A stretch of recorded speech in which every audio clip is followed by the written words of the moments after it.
The story of my journey in making music videos starts where all good stories start. 1/6 of the way through.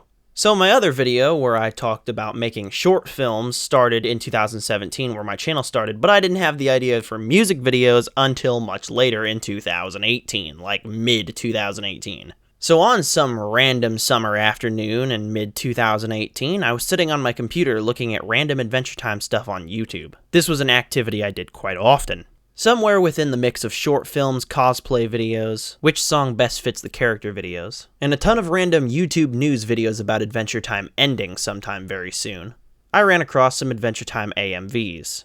AMV, of course, standing for Animated Music Video. And the idea was you took a song and then put clips from a show to it to make like a music video thing. But a lot of those were trash, so I was like, oh man, I could like train myself and make them better. And I did. I made some pretty sick pieces, and if you want to go find those, you can look around the channel. There's a few of them left, but most of them have been taken down by copyright because it's just kind of a minefield with copyright on those, because it's like, what do you copyright? The song? All the bunch of clips that are from all different episodes of a show? What do you even attribute it to? Is it fair use because the clips are only 6 seconds, but all the clips are from different parts of the same show? Can you leave it up with the song? Because if somebody's going to get the money from it, like either the songwriter or the showrunner, who gets it? Do they split it? What happens? Is it technically more content because the song spans the whole thing so the music guy gets it? Or does the video guy get it because his whole like show is being used? And the length of what his show is being used is the same as the length of the song. What do you do?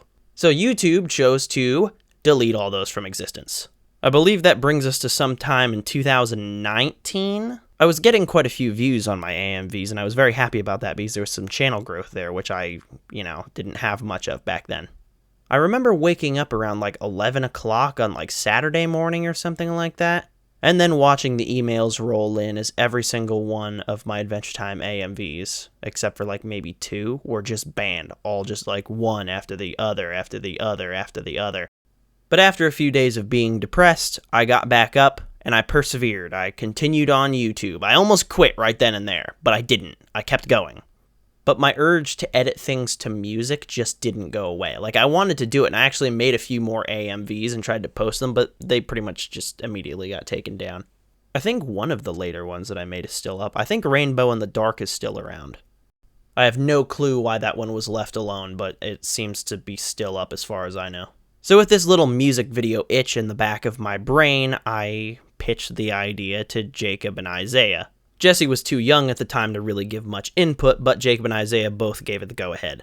So we took a day out of our childhood lives and did a little testing. The song that we gave this honor to was Boulevard of Broken Dreams by Green Day. I walk a lonely road, the only one that I have ever known. Now because that and this next video were tests, we only made a music video out of part of the song. So basically, we didn't make full-length music videos yet. And Jacob, Isaiah, and Jesse will tell you, on average, it takes us about 1 day to make a music video. We just used half the day on each. So for half the day, we worked on Boulevard of Broken Dreams, and the other half, we worked on a good 80s classic. And that 80s classic was You Spin Me Round by Dead or Alive.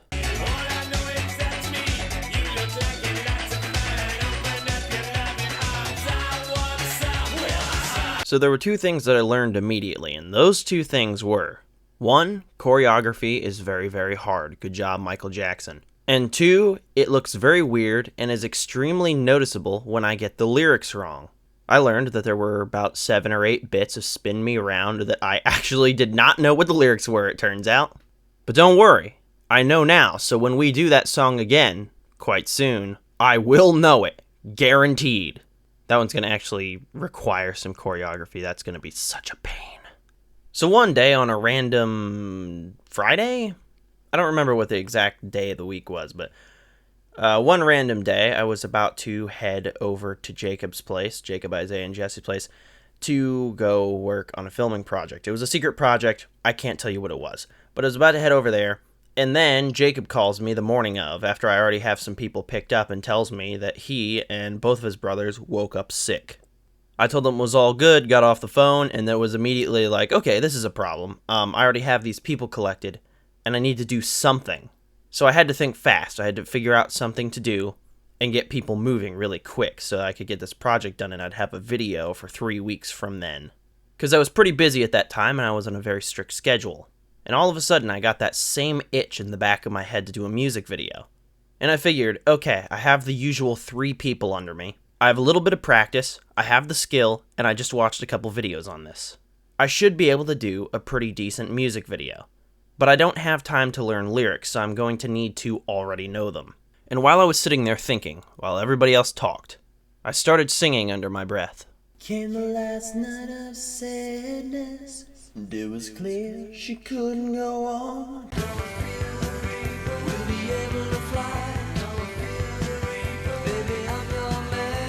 So right after doing this music video, I kept looking back on it thinking like, it's missing something, it's missing something, it's missing something. And I was going nuts trying to figure it out, and then I realized like, it's missing something interesting. It needs more imagery. It needs more than just this weird fadey bowl that I've been doing. It's literally just us walking and standing around. Something like that works for Boulevard of Broken Dreams, but this is not Boulevard of Broken Dreams. This needs more. And I was like, oh, well, I'll just do it again. And then I thought, like, no, I can't just do it again right now. Like, maybe again in the future at some point I'll do it again. But I need to do something else right now. And I was going through my list of music, I was going through my whole playlist. And I was looking for something kind of scary sounding that I could do, And then it occurred to me, I know the best nightmare song out there. Enter Sandman. It's literally about nightmares and dying in your sleep. Perfect. I already know the lyrics, and pretty easy to come up with imagery for that one. You're dying in your sleep. Very easy. Nightmares, zombies, ghouls, blood, getting trapped underground. Perfect. And to make the whole thing even better, the image quality was going to be much better than the last video because I had just got a new Canon camera from Walmart. So yeah, here's Enter Sandman by Metallica.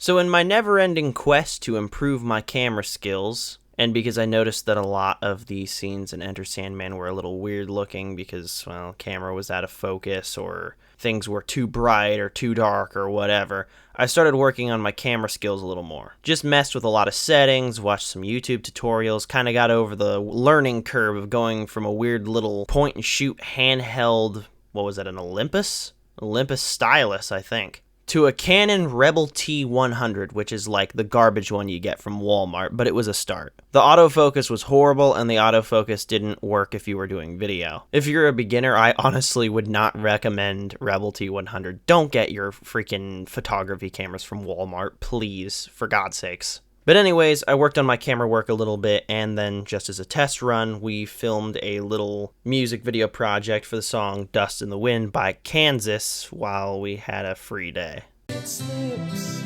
away.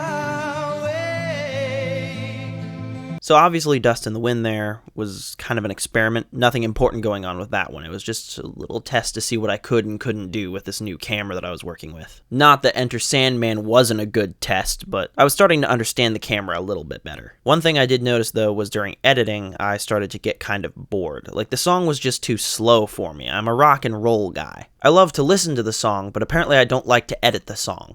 When it comes to editing, I need something to energize me a little bit, give me a little bit of guitar jams, not acoustic, electric. I want to get my blood pumping. So I restarted the long process of finding another song to do. I looked through so much rock and roll music, it was crazy. But around this time, I actually started collecting cassette tapes because I got a hold of some old Walkmen. If you don't know what a Walkman is what we had before phones, I guess, and before iPods and whatever else, okay? So basically a Walkman, at least the kind I had, were battery powered. You put like 2 AA's in the back.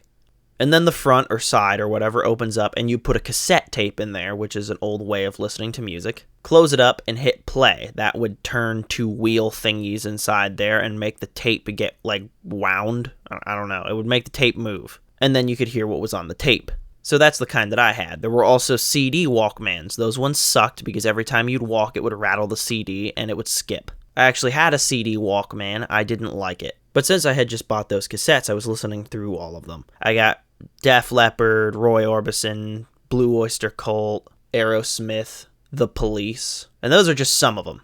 And my favorite one to listen to while I was going around work was Def Leppard's Hysteria. That album included some of the kind of classic Def Leppard songs like Woman, Animal, Gods of War, Run Riot, Hysteria. And my second favorite album to listen to all the way through was Pyromania by Def Leppard. This album included some other Def Leppard classics like Rock Rock, Stage Fright, Die Hard the Hunter, Foolin', which is one of my favorites, Rock of Ages, and Photograph. I was actually at work stocking shelves listening to that cassette when I made the decision I needed to make a music video out of Photograph.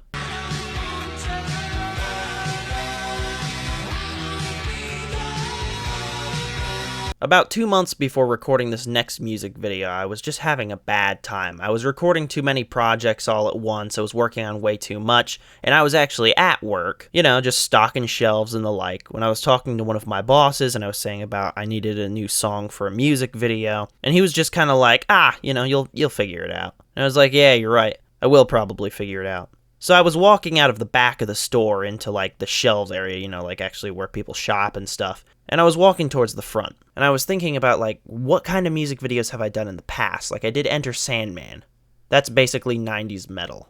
I think technically it came out in 1989, but that's 90s metal, really. Very good 90s metal, in fact. I had done a 70s rock song. I had done early 2000s grunge. Is that what Green Day is? Grunge? I had done some 80s synth music. And then I heard it, playing on the store's radio. The absolute perfect song. I finished up with work and I rushed home and I started listening to it over and over and over. I learned the lyrics. I learned everything about it. I studied into the band that made it. It was from the 80s and it was kind of this chill song. It wasn't boring. I was pretty sure it wouldn't make me want to go to sleep when I was editing it. It just had enough feel to it. It's an absolutely unforgettable song. It just made me want to walk in a field for the duration of the song, except for the middle part where all of a sudden it gets a little more hardcore for a second and they go with this rough guitar riff. It was like I was listening to an awesome lighthearted speech and then they took a minute to get serious and then went right back to lighthearted again. So I called up the boys and we got to planning. And right around the same time I yet again bought another camera. This time I got a Canon EOS 250D, and I'm sure you'll all notice a very big jump in camera quality. A brand new beautiful camera for a beautiful song. And that song is Everybody Wants to Rule the World by Tears for Fears. I think this was probably one of my favorite ones to record.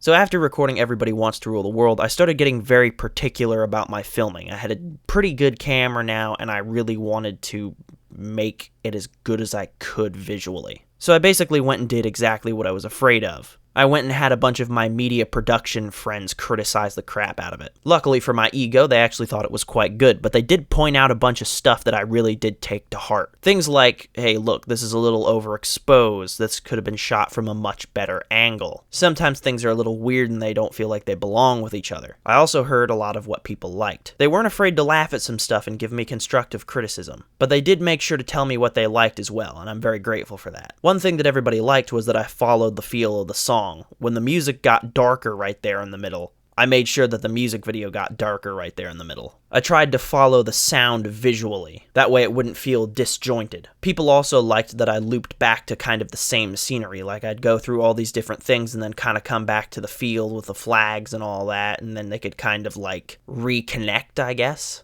Instead of it being a million different scenes, it felt like the whole thing was connected, or it was telling kind of a story of some kind or something. Made it a little easier to digest, I think, as well. And the last thing that people really, really liked was the matching outfits, which I just thought was so funny. Jacob, Isaiah, and I all did this matching leather jacket with white dress shirt and...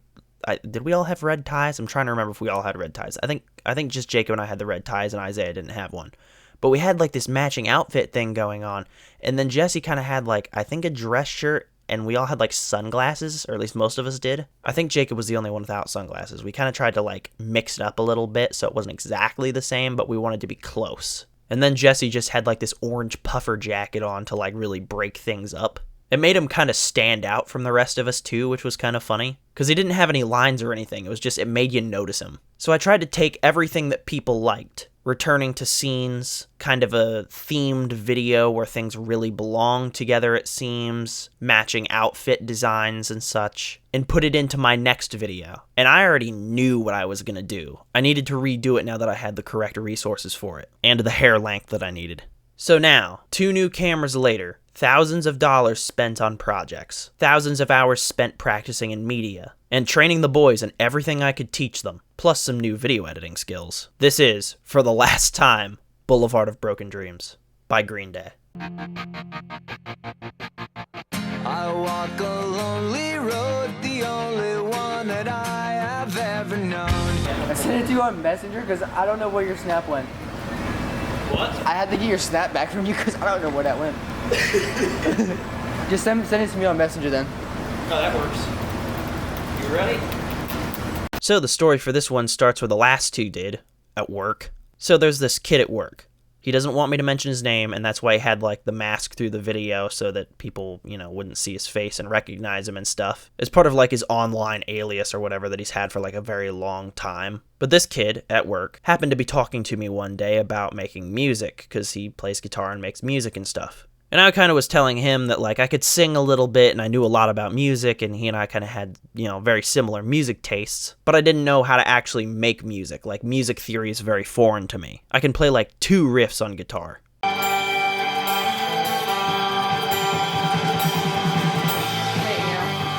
Look at that. Just not something I'm really versed in. And I also told him that I could lip sync pretty well and that I knew a decent amount about, like, editing to music visually, because I had made, like, music videos and stuff. So, of course, he was like, oh, what? Show me. So I brought up some of the music videos I had done recently. And he was like, yo, that's sick, dude. That was not his exact words. He didn't say sick. That's not really his slang, really. He doesn't sound like that. That's me. But he was like, oh, that's so cool, dude. We got to do one. And I kind of started throwing some songs out there, and it took us probably a week to kind of choose one. But finally, we stumbled across a band that we were both okay with, we both knew, and we were both okay with making a music video out of one of their songs. And that band was Creed. So after a little bit of searching around and some prompting from me, we settled on Higher, which is just a really good song. I just like that song a lot.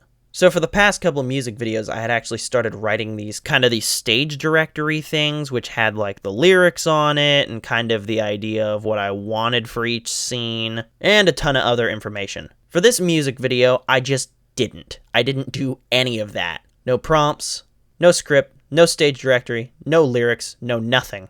This one I was working with a pretty talented, honed-in musician. So I decided, since that was the case, I would just let the art and the guitar take me away. So I basically didn't plan anything. I got some ideas in my head, and we just went walking around this one town. And I asked some of the local people, like, yo, where's a good spot to, like, go film? Like, what pretty areas you guys have here?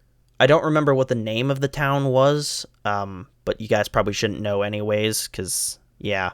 But they gave me some pretty cool spots, so we went around and filmed and did some stuff. I used a spot that I had used once before in that town from a long time ago, and we just jammed out, man. I put some cool effects on the video, and I think it was pretty sick. And my friend played the guitar like a freaking beast. This is Higher by Creed.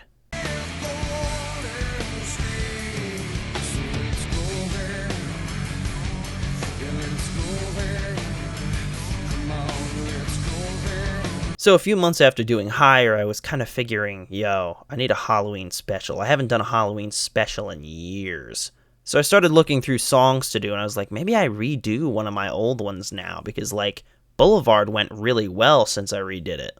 And I was thinking, what other song could I redo and put, like, a higher budget into it and, like, the better camera and, really just get to it. And I almost settled on Enter Sandman. But I decided that Enter Sandman kind of needed more time than I had to film, and maybe is even a kind of a higher budget project, which was kind of a bummer because I was getting myself hyped up to do Enter Sandman. But then I came across another song that was pretty heavily associated with Halloween on the list there. And then I got even more excited. So I went online and started pricing out everything I thought I'd need to get this to work. I set up a few meetings off Facebook Market to get some secondhand equipment that I knew was going to be way too expensive for me to get offline and would probably be junk nowadays anyways. Like, I got some fancy microphone stands. They were pretty old, so, like, they were actually made of, like, real metal and stuff, not, like, tin foil and plastic. And I got a total for what it was going to probably take to do this thing, and it was probably around $250 from what I remember. And I rounded everything up and got a general total of what it was going to take to do it, and it was about $250. So I figured, couple of months, I have that in the bag. We'll get this thing filmed, edited up, and out in time for Halloween. So right around that time, I'd actually just kind of broke the bank finishing up Adventure Reborn. So money was a little bit tight. I had a lot going on in my life. But who cares? I was a man on a mission. Who cares if I have to tighten my belt like 4 notches because I'm starving to death? I got a video to film, and that video happens to include one of my favorite songs. So after buying new mic stands, more microphones, borrowing some box fans, buying a new remote for my smoke machine, buying even more ring lights, finding my old trench coat, buying a Grim Reaper style robe, a Grim Reaper scythe, and a random array of other things. Here is, again for the last time, Don't Fear the Reaper by Blue Oyster Cult.